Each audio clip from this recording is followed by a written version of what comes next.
Anything you want to cross-examine me about, anything you want to ask, go for it. Okay.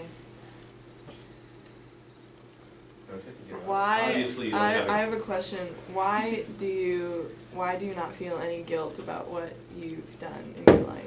Why should I feel guilt? My brothers and sisters in the South have been put into chains, they've been whipped, they've been enslaved. I was a freedom fighter. I was setting them free. The United States government wasn't doing anything. You weren't doing anything. The abolitionists up north writing their books talking about sending slaves to Africa, they weren't doing anything. I'll tell you what had to happen. It had to happen with the sword. No guilt. My soul is like an angel in the heavens right now. What were you hoping to accomplish by attacking Harper's Ferry? I wanted to lead a slave revolt. I wanted to get weapons into the hands of the slaves and the real abolitionists, not those sissy abolitionists up north who wrote books and had little parties. We wanted to lead a major revolt and free the South from the clutches of the Northerners. That's what we wanted. May 23rd of 1856, Mr. Brown and 6 of his followers went to Padawan Creek and dragged 6 or 4 or 5. 5. I was in between. Between 4 and 6. Slave owning people into the woods and chopped them up with swords. Now, with that example, how could you say this guy isn't a terrorist?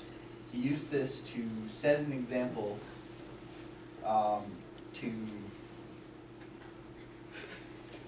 the people of the South that there is a war coming, and he tried to infuse terror into the Southerners, which, cutting up 4 of your own 5 believing people, would terrify me.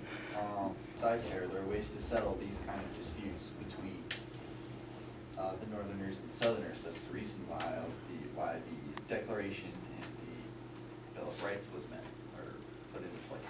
And yeah, the Constitution and Bill of Rights. Okay. A very general definition of terrorism is instilling terror in people. Because of what Brown did, people were terrified of him, mostly in the South. Also, what makes a terrorist? They can be as nice as everyone else, have opinions, which Western cultures accept. What makes them bad? Violence, murder, and a view that to do this is acceptable. This almost perfectly describes John Brown. He was part of the border ruffians in Kansas, who sought by illegal and violent means to determine the domestic institutions of Kansas. He and his followers dragged pro-slavery men out of their homes and hacked them to pieces with long-edged swords. Finally, he stormed Harper's Ferry with a plan to take over the artillery and start a revolution to free the slaves. All these were violent, murderous deeds, and Brown still thinks it is unjust that he should suffer the penalty of hanging. Besides, he says, "I did not wrong, but right." Well, the definition of a terrorist is a radical who employs terror as a political weapon and often uses religion as a cover. Mr. Brown used religion as a cover, saying God sent him to do it, told him to do it.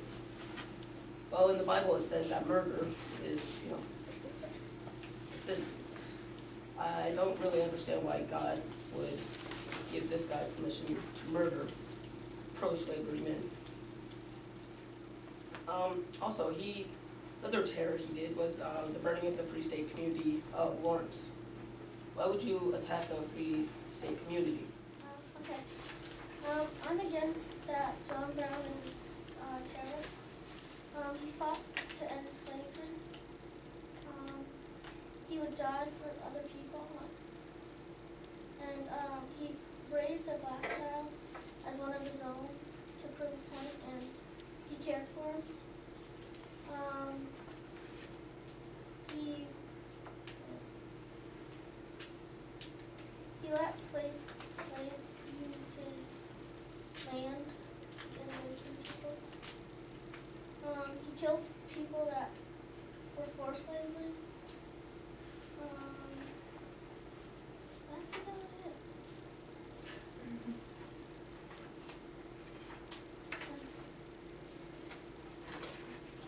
All right. I gotta stand up. Keep a whole interview here. All right. The North let's view John Brown as a martyr, somebody who suffers persecution and death for refusing to renounce a belief. And the South viewed him as a terrorist, a radical who employs terror as a political weapon. Now let's review John Brown's actions again. He attacked an armory at Harpers Ferry, Virginia, after doing much reconnaissance in the area to learn the place to attack and hide during his raid. He planned that after he took over the armory, he and his men would be able to take those weapons and give them to the slaves as they took over the plantations. Then his army would continue to grow as they swept through the South, ending slavery and killing slave owners.